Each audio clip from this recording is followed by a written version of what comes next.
Trans drugs for children behind parents' backs.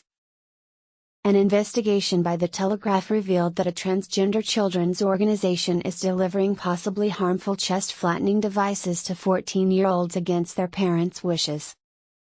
Even after being informed by her mother that she was not permitted to use one, Mermaids, a non-profit organization that receives government funds and provides training for schools and the NHS, offered to covertly deliver a breast binder to a girl they believe to be just 14 years old.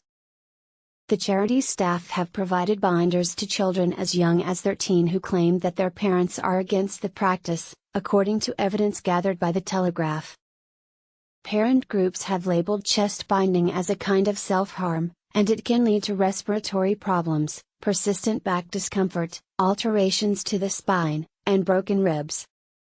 Trans children's services are being reviewed by Dr. Hilary Cass, a former president of the Royal College of Pediatrics, and she calls them painful and potentially damaging.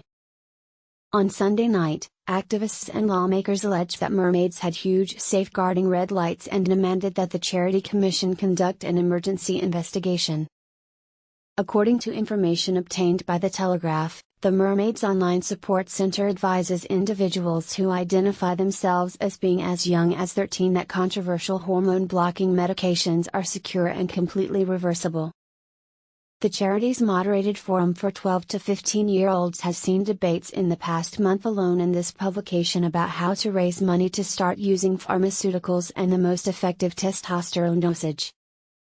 Additionally, a moderator publicly praised a teen user for having decided they were transgender by the age of 13 and that they desired drugs and all the operations by doing so.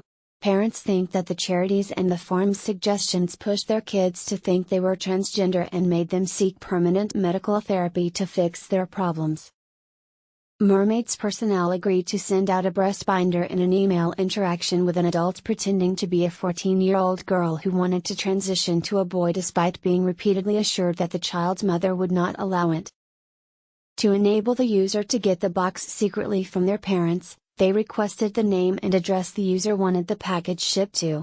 According to information obtained by the Telegraph, Mermaids has been offering free binders to people who claim to be 13 and whose parents won't buy them one since at least 2019. More than 97% of people who use binders experience health issues as a result, according to the largest study of the effects of binders to date. The impact on people under 18 was not examined in the study. Mermaids shouldn't be sending breast binders out behind parents' backs, said Stephanie Davies-Arai, the founder and director of Transgender Trend, an organization that advocates for children's healthcare that is founded on evidence.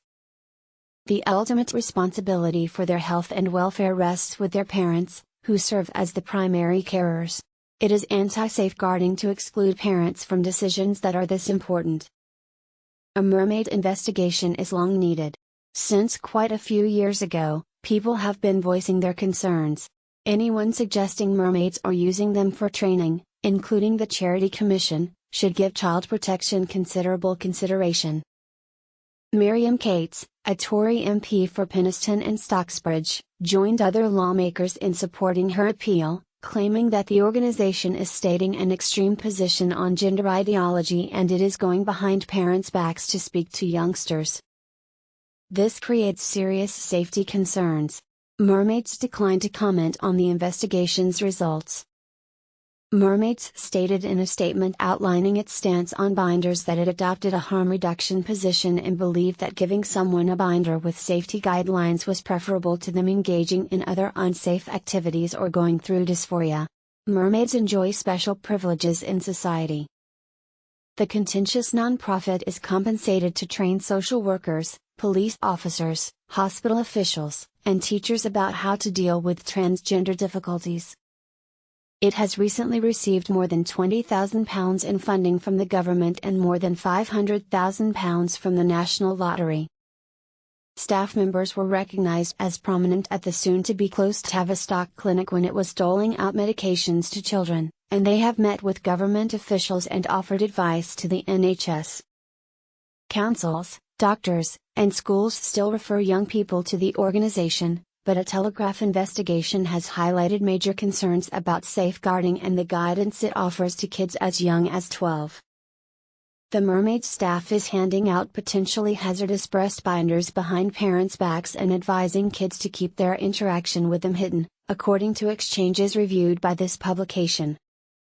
On the moderated forums, kids discuss how to deceive doctors into prescribing hormone replacement therapy as well as the best ways to take testosterone and earn money to travel abroad and begin hormone therapy.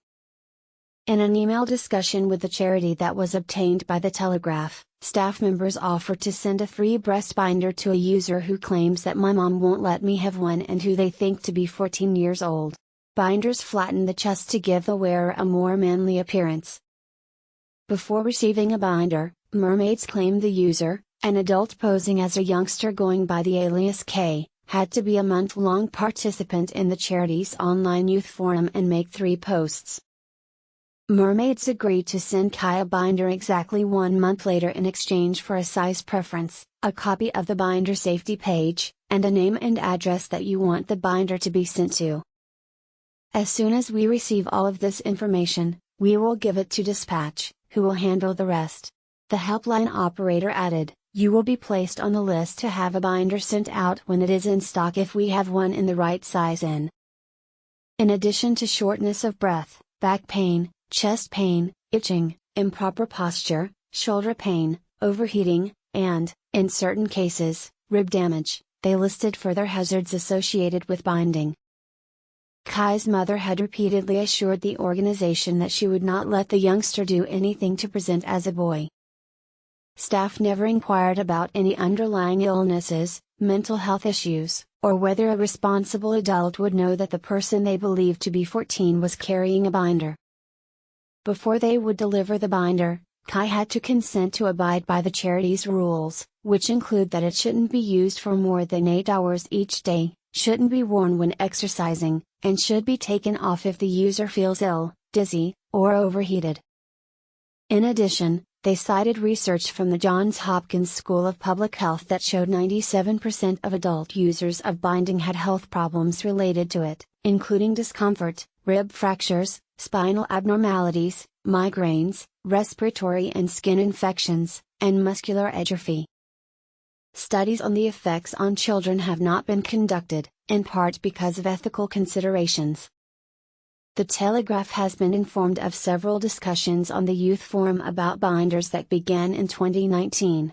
A moderator explains to a 13-year-old who complains that their mother won't allow them to wear one because it is neglect that the charity has a program and that if they email their information, Mermaids will directly post one for them. According to Transgender Trends founder and director, Stephanie Davies-Arai, breast binding is essentially a form of self-harm, so this is a serious worry for child safety. It causes very serious physical harm and makes it impossible for females to breathe properly, which makes it impossible for them to participate in sports or be active. The Mermaids are spreading false and incomplete information and enticing people to believe what is a medical experiment. Whatever choice they ultimately choose, parents deserve to be fully informed. Other web chats that were provided to this newspaper as part of the evidence file include a Mermaids employee telling what they assume to be a 14-year-old boy that the employee has been using puberty inhibitors for many years and has never had an issue. Kids say that the medications stop puberty and if they get off them then it carries on, even though they acknowledge that they lack medical training. Puberty blockers just suppress the start of puberty until you are ready to make a decision about how to move forward, a charity worker explains to another user. They can be reversed completely. Despite the fact that the medical profession has long expressed worry regarding the effects of puberty blockers, the advice was nonetheless offered. There are serious gaps in information about the long-term effects of the medications, which Dr. Hilary Cass, who is overseeing a study of NHS treatments for trans youngsters, has warned might include harm to brain development. While openly supporting the medicalization of children, the group is endorsed as a resource for trans youth and their families by councils, schools, and NHS organizations across the nation. Many worried parents who were referred to the organization by experts claim to have been shocked by the advice. The adult acting as Kai was able to access the services, which include a forum that Mermaids describes as a safe area where members have undergone thorough security checks. Once inside, they talk about things like how to pass as the gender of their choice, if they can change their names and pronouns at school without telling their parents, and how to bind their breasts. A moderator publicly complimented a girl when she mentioned how she had decided she was a trans male at the age of 13 and that she now wanted all the surgery and all the hormones in a conversation in a group for 12 to 15-year-olds. One mother complained to the Charity Commission in 2020, saying she was horrified by what young teenagers are exposed to behind their parents' backs and that the forum was a free-for-all that fails the most basic of safeguarding criteria. Thanks for watching. Please consider subscribing to the channel.